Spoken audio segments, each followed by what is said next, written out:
Hello, good evening. You're watching News 360 from the News Hub. I am Portia Gabo. And I'm Isa Moni. The headlines for tonight is up next. News 360 headlines is brought to you by Deluxipade. Having insecticide spray and coil. Piccadilly biscuits. And My Life Insurance. Children in Ajibwe community near Dodi Island raise money to go through school. Junior high students at La Yahushua cluster of schools in Accra sit and write on the bare floor. Former President John Rawlings decries what he says are growing trend of monetary inducements of delegates during elections in the country.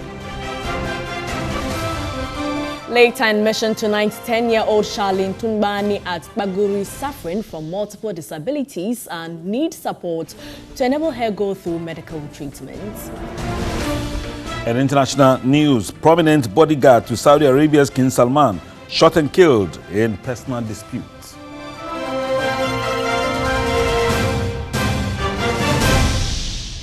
We have all the details, including sports and entertainment, coming up this hour. Stay with us. Beginning the bulletin tonight, children living in the Ajibwe community near the Dodi Island are struggling to raise money to continue their education. They are determined to help their parents raise funds for their education. Alfred Okanse was on the Dodi Island and brings us more.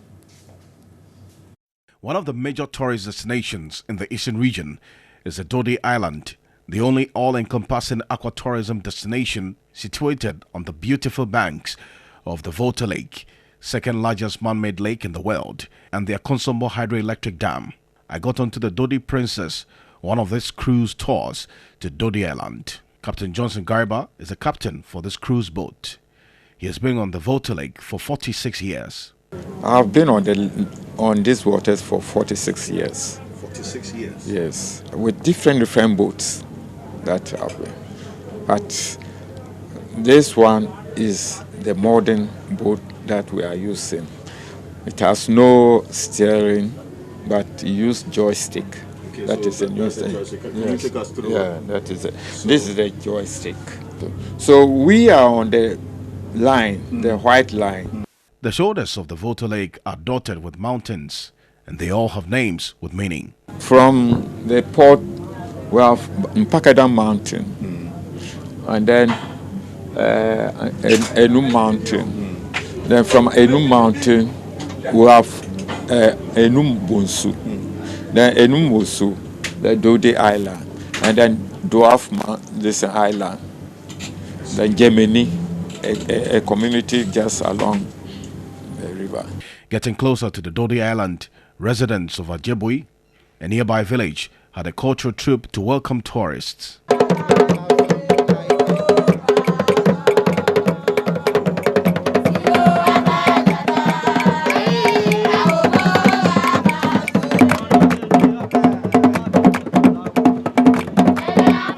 The Dodi Island is located 5 kilometers off the shore of Lake Volta. The layers of the rocks on the island line the banks and enables visitors get onto the island itself. There's a game park where an ostrich is housed. But beyond the beauty of nature on the island is the standard of living of residents from communities nearby.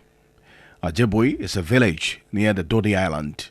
Abla Kujo is a nurse. She rides the canoe to Germany to work. These children make melody with these instruments to excite tourists, hoping to get some money and a bit to help their parents pay their fees, buy the exercise books, and the cost of the canoe that transports them from their village to their school in Germany.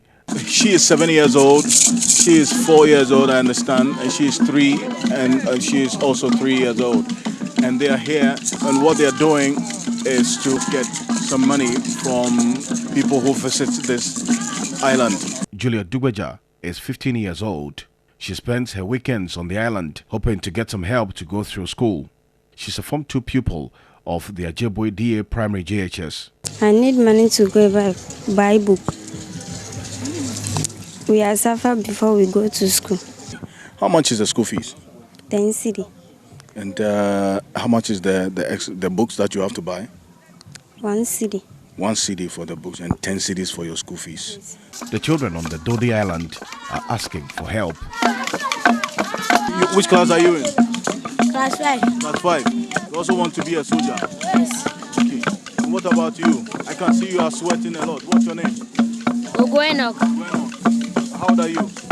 I'm 11 years old. They are doing this to raise money to help their parents pay for their fees. But obviously a lot more help is needed to help them realize these dreams. From the Dodi Island here in the eastern region, my name is Alfred Akanse for TV3 News. And the regrettable abject neglect of the rights of children's education is fast making inroads into the cities. Video journalist Peter Kwao Adato visited the La Yahushua cluster of schools in Ghana's capital, Accra, where junior high students sit and write on the bare floor. It was a hot afternoon, Thursday, September 19, and the location was Laboni, not too far from the Laboni Senior High School. Within the busy and commercial enclave is the La Yahushua cluster of schools. The environment and school blocks were inviting from afar, with various trees that keep the area friendly for learning. However, a closer look painted a different picture. Almost all the top floor classrooms lacked the desired number of furniture. As a result, pupils had to improvise all manner of objects to aid their sitting positions in class. Others sat on the bare floor and wrote on their laps. From classroom to classroom, one is greeted with the uncomfortable situation, which we were told had been the case for the past 2 years. Ironically, teachers were afraid to speak about it for obvious reasons, not to be victimized by the educational authorities, and this manifested in our attempt to film the classrooms. As expected, school authority resisted and we had to quickly hide our cameras to take the shots. Head teacher of the school ordered us to seek permission from the Ladadi Kotopon Municipal Education Directorate. We obliged, but the unit is yet to give us audience. We were told each time that the director was out of the office or was attending a meeting somewhere. So we sought responses from the new Ladadi Kotopon Municipal Chief Executive Solomon Kote Nikwe on the day he was endorsed his plans for the educational challenges. We will address it. When you look at this municipal, when it comes to revenue, I believe we are not doing what we are supposed to do. If we are able to raise the needed revenue, I don't think we'll be having such challenges. We'll make sure we raise revenue, and these challenges, furniture and other challenges of education, will be thing of the past. Until these promises are fulfilled, pupils of the La Yahushua cluster of schools will continue to endure the hard realities. You're on NEWS360, and now, do you remember the story of Ghana's version of the Wright brothers? Well, after TV3 aired the story of two brothers in Ghana, Isaac Otu and Jacob Labi, who built a light aircraft using local materials, they have gotten some aid. The Global Institute of Aviation, Asylum Down, has given a scholarship to the brothers to study a course in aviation. Portia Gabo caught up with the brothers and has more. My name is Isaac Otu. And I am Jacob Labi. We are two brothers. And I am Dora Dakwa. We are with Isaac Aviation. On April 15, 2019, TV3 aired a news item on two brothers and their friend who wanted the world to know it is possible to manufacture planes in Ghana using local materials such as iron square pipes, plywood and aluminium sheets. They constructed a light aircraft. Contact.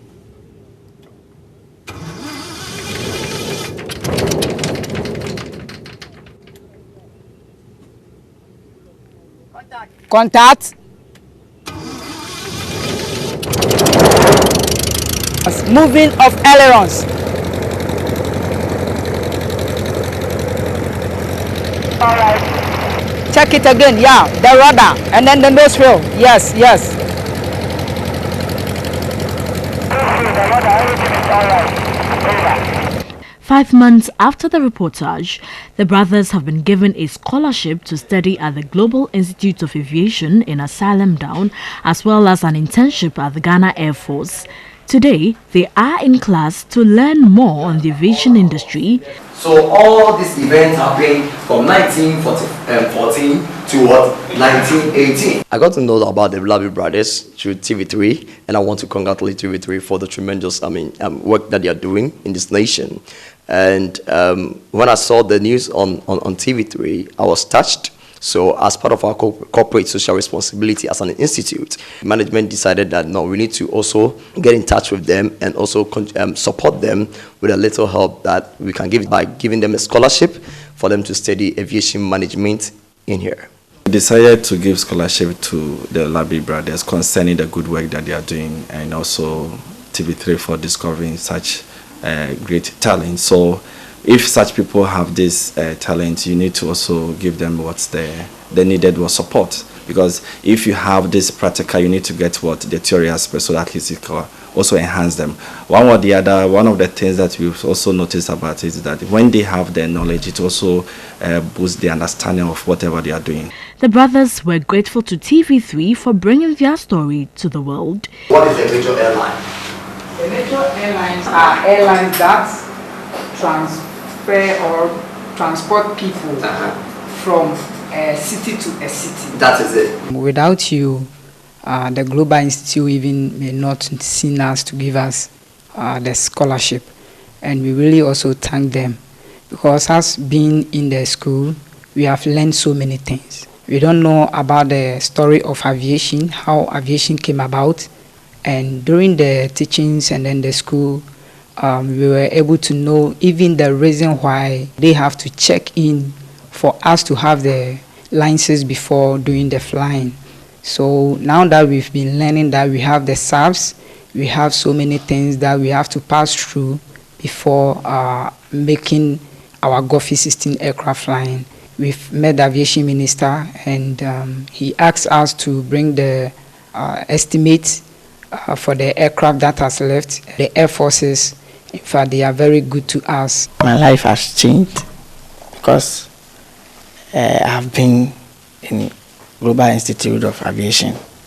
I've learned more about aviation, and now I'm still learning to know more about the rules and the regulation in aviation. After completing this course, I want to learn about piloting too, so that after finishing my aircraft, I can be able to fly. Their classmates are also impressed with their eagerness to learn more on the aviation industry. They are willing to learn, like anything that you teach them, they accept it, and then I can see they have a great future, a better future. Now they are hopeful of making inroads in the aviation industry, as well as getting a license to make their dream of making GOFI 1601 fly in the sky someday become a reality. After completing this course, we want to be one of the 10 best engineers in the whole world. So we will want to establish more aircrafts. And then as we are learning, we also came across by commuter aircraft. So we will first of all design aircraft for the community, serve the communities, so that it will also feed the major aircrafts. After this course, we expect the Labi brothers to manufacture the national air carrier. Yes, because we heard of the South African teenagers who manufactured their own aircraft. So Ghana, it's long overdue. We have the talent in here. So we are pleading to the government to support our own youth. If you have such great people coming on board to do manufacture of aircraft, I mean, it's a plus for the nation, not only about them, but the whole world nation. Poshigabo, TV3 News, Accra. All the best to the brothers. In other news, former President Jerry John Rawlings has decried what he says is the growing trend of monetary inducement of delegates during elections in the country. Addressing the National Congress of NDC cadres in Kumasi, the former president said the scourge of monetization, which has engulfed the body politic, is manifested in most regional and constituency elections. A report by Benjamin Edu. According to the former president, some winners in recent NDC polls emerged victorious through monetary and other material inducements instead of a commitment to the ideals of the party. They've monetized the whole electoral process. So your conviction, your moral instinct will not bring votes anymore. You have to pay for it. So they will keep you broke, and they kept us very broke. So that will not have any influence if you don't have money. The NDC founder touted the selflessness of himself and his wife when he was in power. He said he left office without holding any money in both foreign and local bank accounts. Will believe that after 18 years in office, I leave office, my wife and I, we didn't have in any foreign or local account. $1. In the first place, we didn't own even a foreign account then. We only did after we left office. Your former Secretary General, Kofi Annan, said he wanted me to help our situation in Africa, the campaign against HIV, etc. And that I need to have a foreign account because they'll be paying some allowances. That was the only time I asked my wife to be kind enough, and she went and opened a joint account. The NDC founder urged party members to show sensitivity to the holders of power. Let's stay with former President John Rawlings because he has accused some leaders of the party of being on a wild goose chase because they think they could only take over the rulership of the country, perhaps in 2024 and not 2020. He was addressing national cadres of the NDC in the Ashanti region. Former President Rawlings was speaking at the conference of national cadres of NDC in Kumasi. The conference, attended by cadres from all 16 regions, was under the theme Effective Mobilization and Organization for Victory 2020, the role of cadres. But the party's founder says it will not be easy for the NDC to win power in 2020. There are some amongst us in the leadership who initially didn't think, after 4 years you can wrestle power from these people. And yet, if I may speak frankly, I've gone ahead and almost purchased the power of this party into their pockets and claiming to be aiming towards 2020 when I know, when some of you should know, that their aim is not really towards 2020. You secure 2020 out of the way for yourself, so nobody will be the whatever, knowing damn well that you just give it from full what you call it to pass through when you know 2024 is your target. The former president also called on leaders of the party to embrace the politics of conscience, truth, and the power of conviction to regain power. He said it is important for the party to institute corrective measures to undo the mistake leading to the loss of the 2016 election. A leading member of the NDC, Professor Joshua Alabi, noted the history, strength, and survival of the NDC have always hinged on the power of conviction. When we were leading the mobilization and organization of our party, we were not talking, we were not asking for money. We were moving everywhere. And you could see that from the results from 1992, 1996. But as the money backs came in, the system started moving backwards. I believe what we want to do is to ask ourselves, what were we doing and what can we do to bring back our party and to make sure that we put in discipline and sanity in the system. Former Eastern Regional Minister Enchiboisiako Sechere said the failure of the NPP government to deliver on the economic goods offers opportunity for the NDC to wrestle power from the ruling party. Still on politics, the parliamentary aspirant for the National Democratic Congress in the Swami constituency, Francis Dodovi, says he's confident of unseating the incumbent Member of Parliament, Oseichi Mensah-Bonsu, when he gets the nod to lead the party in 2020. A report by Benjamin Edu. Francis Dodovi was interacting with the media after he filed his nomination to contest the seat. He explained the NDC has been losing the Swami seat to the MPP because the party goes to the elections on a divided front. Francis expressed disappointment in the Member of Parliament for the area, Oseche Mensah-Bonsu, for failing to meet the socio-economic needs of the people. This is Swami. It is not rural Ghana, so this is an urban area where you have one of the biggest industrial hubs in West Africa, Swami Magazine. You look at development, it's lacking. Bad roads, we have bad roads, there are no hospitals, clinics are not there. You won't even see any cheap compounds. These are the things, there are no good schools. These are the things I'm bringing on board. The Swami constituency has always been a stronghold of the ruling NPP, but the NDC is determined to wrestle the seat in the 2020 elections.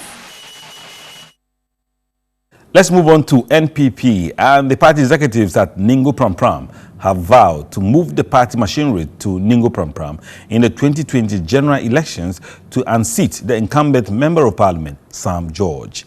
Pledging their support to the winner of the parliamentary primaries, Alex Mate, the executives called on all their supporters to unite. Joseph Armstrong reports. Thank you very, very, very much. You have done well. It was all joy when Alex Mate was declared winner, but before then, tension at the voting grounds was high.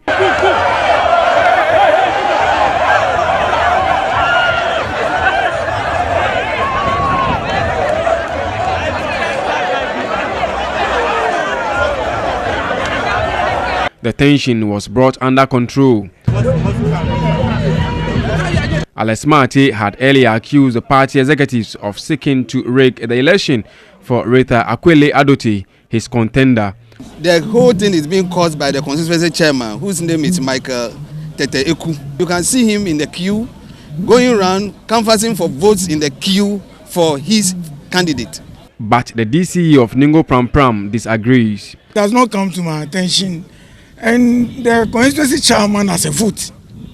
He's a delegate. And he votes. So obviously, he may support one person or the other. Alex Mate pulled 269 votes as against his contender, Rita Akwele Adote, who got 207 votes. He directed his victory speech at MP for Ningo Pram Pram, Sam George. I know Sam George wouldn't be sleeping from today. I know his sleep will vanish from today because I am coming like hyena. And yes, in 2020, inshallah, this constituency will no more be for NDC. The party executives declared their support for him. Joseph Armstrong, TV3 News. News 360 is live from the News Hub here at the Sunway. We'll return shortly with Mission. Aid and the EU. Charlene Tunbani, a 10-year-old girl at Baguri, a suburb of Wa in the Wa municipality of the Upper West region, needs support to enable her seek medical treatment. Charlene, who is currently suffering from multiple disabilities, was born deaf and without an anus. Our Upper West regional correspondent Yakubu Abdul Ghaffar visited Charlene's family and has come through with this report. Discrimination against Charlene started after it was discovered that she did not have an anal opening. Passing out stools became difficult. This anomaly was, however, corrected by surgery. A year later, tenants who were living in the same compound with Charlene's family relocated due to her condition. Since then, one of the rooms in her house has been under lock and key as nobody wants to live in the same compound with Charlene. Charlene is now in Junior High School 1 at the Wa School for the Deaf, and she's doing very well. She's been given a tall list of items to buy to school, but her grandmother cannot afford to buy these items. The condition, my granddaughter go to school 1 week, 2 weeks. The madam call me a secretary. I go to calling me to my doctor in the hospital. I go there, the hospital to collect my daughter. 2 weeks they give me and come to house because they open the school. He didn't say school any the 3 months. He come house because 4 times they close the school. That notwithstanding, Charlene's condition keeps compounding as she grows. Charlene has also developed eye problems. and cannot hear. Charlene, who's also suffering from hip problems, has been diagnosed with asthma. Both parents, despite having 3 children, all abandoned Charlene as she currently lives with her paternal grandmother. Father of Charlene neglected her while her mother relocated with the remaining 2 children, leaving Charlene under the care of her grandmother, who lives with her and her cousin. Charlene's grandmother, Agnes Tungbani, is now 60 years and depends on her charcoal business to feed and support the family. During holidays, Charlene supports her grandmother to sell charcoal in order to raise money. They eat twice, sometimes once a day, when there's no money. The Wa Municipal Assembly supported Charlene in 2018 with 1,500 cedis for Charlene's medical treatment, but the money was spent on food as her family did not have enough to eat. I selling charcoal. My friend go to village and buy charcoal and come. I go and beg her and give me 4 bags and come and sell small. Because I see the money, I go and give you. I for profit small. I go and buy something. I and my granddaughter and eat. And the small I see, I buy something to go to school and buy books, pens, food, soup, anything, and go to school. Sometimes Charlene joins her cousin to support someone at a shop to raise money for the family. They walk across one of the most dangerous roads in Wa, the Kambali Road, but no vehicle stops for them. Charlene's cousin, who is also like a friend to her, told TV3 Mission what Charlene goes through at night. If you give her 10 like bongo, or if you give her and she eats it, in the night she can't sleep. You see her going to toilet, come back, going to toilet and come back, so you can't sleep. So you want us to help us. Charlene's grandmother, Agnes Tungbani, is pleading with benevolent organizations to come to their aid. My granddaughter, the mother bonding, you cannot go toilet. You cannot go toilet. I go to doctor. The doctor operation 1 week time. The operation because this time you cannot go toilet again. As I said that I want somebody help me. And my granddaughter. For me, I am sickler. I want to beg you. You help me. And my granddaughter and for me. In other mission news, he's very smart, talented and creative, and although he's unable to use his hands effectively, he has braved the odds and tops his class despite his disability. Well, Mission brings to you the story of Jonah, an Ashuga who is in dire need of support to undergo medical care and to further his education. Today, Mission is at Suswanho RC Primary and Kindergarten School in the Dwayam Kwanta municipality of the Ahafo region. We're here to meet a special boy who, despite his disability, has braved the odds to join his colleagues in class. Well, he needs a little support to become someone in future.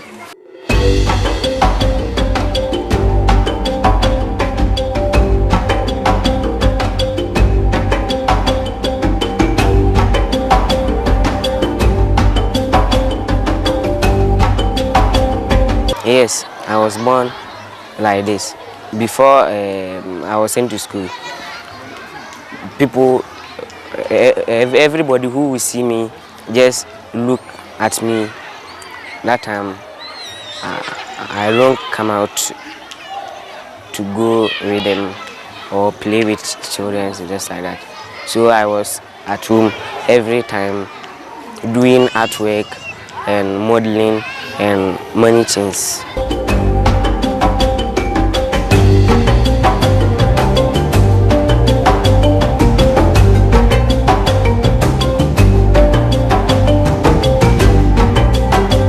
When we first met Jonah, he was writing his end-of-term exams at the Sosuaho RC Primary and Kindergarten School.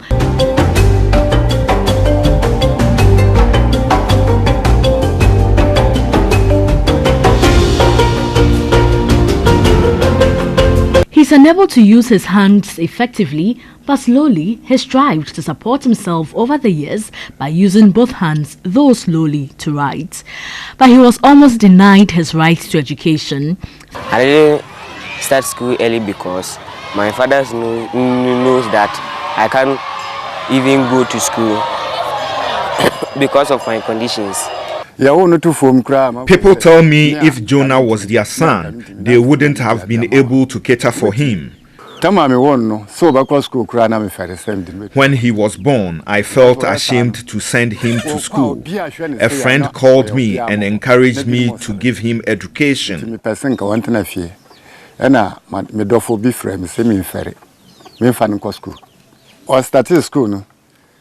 He now tops his class. Thanks to inclusive education, Jonah has joined regular pupils in class who support him in everything he does.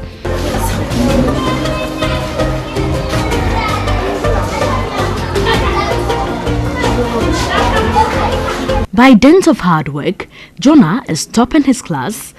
And he's also good academic, both, even all field. He cannot move all the hands and the legs. For right now, as we are talking, he cannot even walk a distance of 10 meters without sitting. We are trying to get means of helping him because the mind is actually excellent. You could see that in the school, he's the best student. The mind is excellent, but the future, when you leave him alone to go or stay as a family member, what can he do for himself? The help he's needing, first one is like we need experts outside to help him. Our environment that we are, we don't know what else to do. So we need experts to come to his aid. The assembly has such a system in place, and we do help the disabled people in the municipality. Not long ago, we distributed items to the disabled children, especially Jonah is one of those that we distributed the items to. Due to his disability, Jonah's family had to relocate from the north to Dwayankwanta in the Ahafo region to seek medical care for him. Jonah's father is a farmer and not financially stable to support his son, but he's benefited from the 3% District Assembly Common Fund for persons with disability for his son. He got 3 sheep and hopes to sell them to support his son's education. Jonah is also very creative.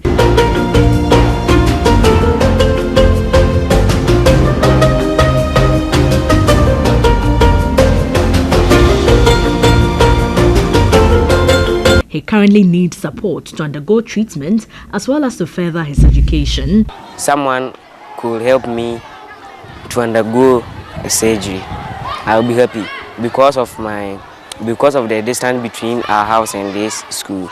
It seemed to be too far. So if they can help me to undergo my surgery so that I will be well and can do that, I will be happy.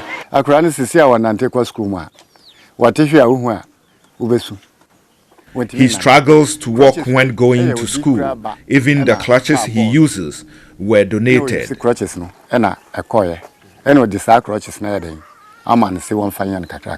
Jonah had a message for parents of children with disability. I want to tell them to never give up about this. They have to look after them. They have to look for take care of them and do what they like. One day I hope God will bless them and give them something that they like or anything they are praying for. Porshigabo, TV3 News, Suswahu, Ahafo Region. And that's it for Mission. Mission is supported by the Star Ghana Foundation with thanks to Danida, UK Aid and the EU.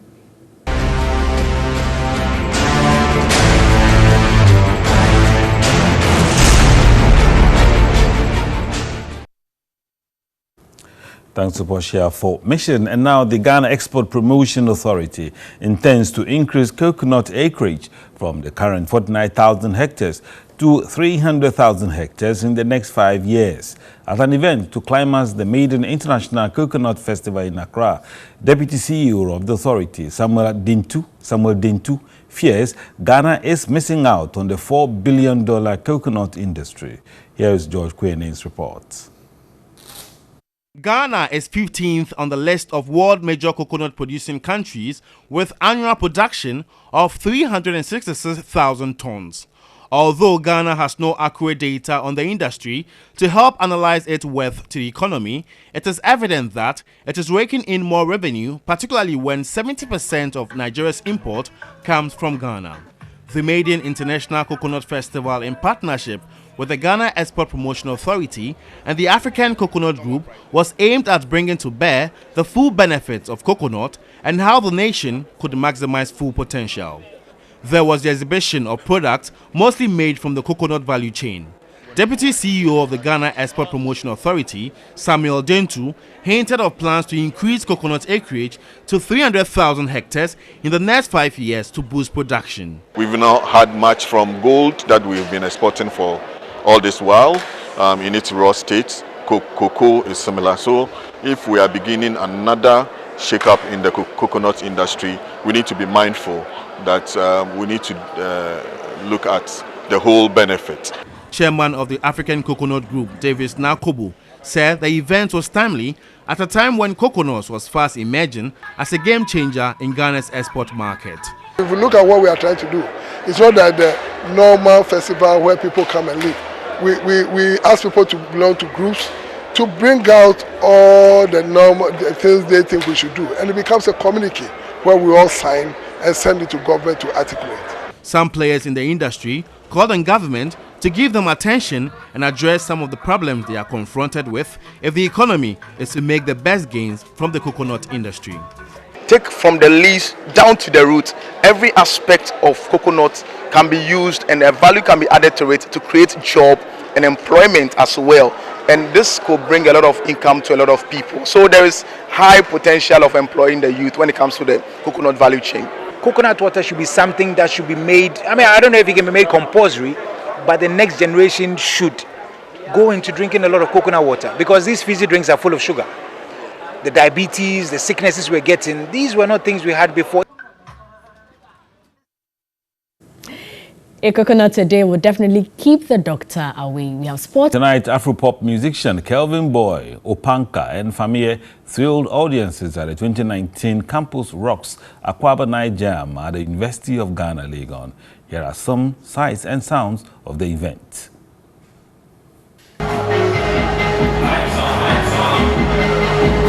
Central cafeteria at the University of Ghana campus came to a standstill with new inmates being officially introduced into the university community. When we talk about Wobba Night, what is it? It is an educative, motivational and entertaining program. But then this year, we actually changed the face of it. Big motivation for my honorable members and then the entertainment was massive. Powered by the 3FM 92.7 Campus Rocks Wobba Night Jam, treated audience to a range of musical jams from some of Ghana's fast-rising artists.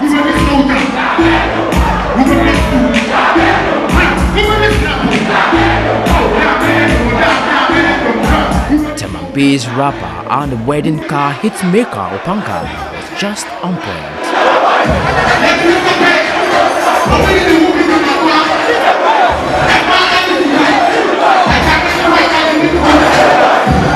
Charged audience could not help it but sing along and jam as their favorite artist got on stage.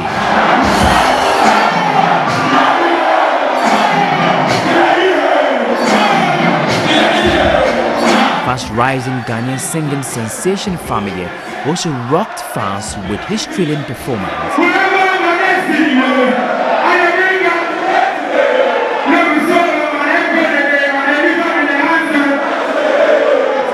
Afro-pop musician and former Benetton music signee Kelvin Boy climaxed the night with his impressive stagecraft and showmanship.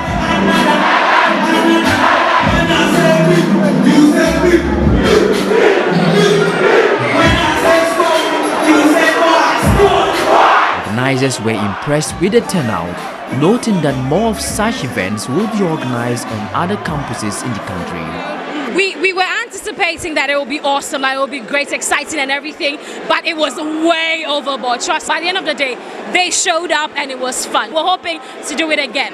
The turnout was great, and I was actually expecting this from the days before, but yes, everything went well for us. So it's been a successful show. What is the plan for Campus Rock to be able to invade on other campuses? No, there are so many things in the pipeline, and we can't spill out the beans here. And at the appropriate time, everything will come out. Well, before we part company, here's a look at how cartoonist Tilapia captured the major event of the past week from his lenses.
Yeah, that was Tilapia. He's now out of the cage and coming out with massive cartoons for you. There's more on 3news.com. That's it for this edition of News 360.